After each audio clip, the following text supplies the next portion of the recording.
Ако гледаш една година напред, посади цвете.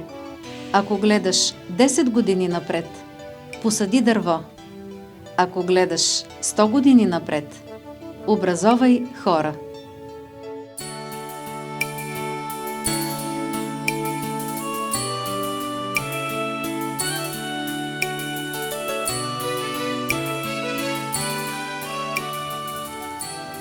Когато в далечната 1966 година в ПТУ по машиностроене бие първият училищен звънец, надали някой си е представил, че след около 50 години сегашната професионална гимназия по механо-електротехника ще има толкова колоритно присъствие в културния, спортно-техническия и духовния живот на град Кнежа.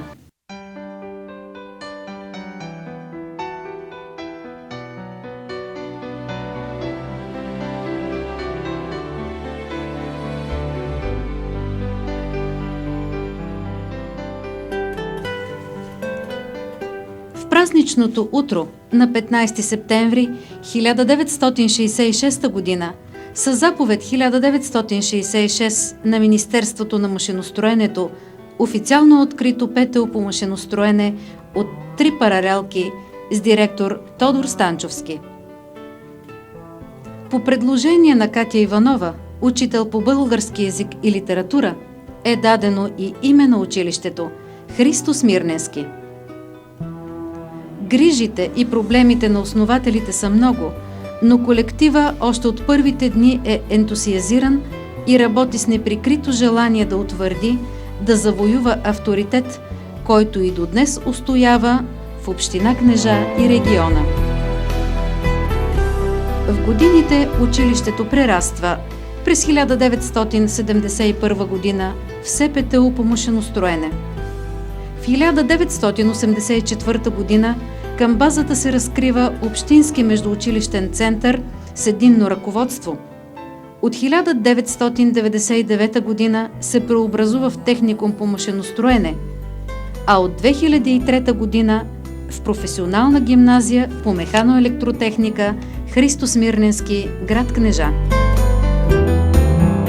През 1979 година почетният гражданин на град Кнежа Спартак Ботански написва текста и музиката на марша на училището «Смирненски е нашата опора».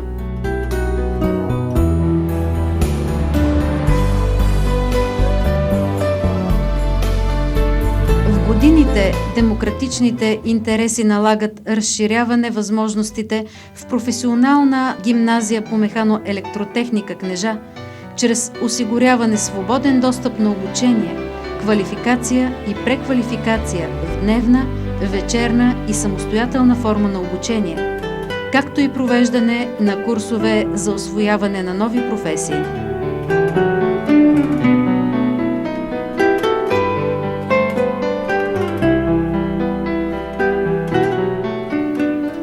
Днес професионална гимназия по механо-електротехника Христо Смирненски Кнежа работи с изискванията на 21 век, устоява позициите си на училище с добри традиции и с много добре изградена и поддържана материално-техническа база за обучение на ученици в направленията машиностроене и електротехника.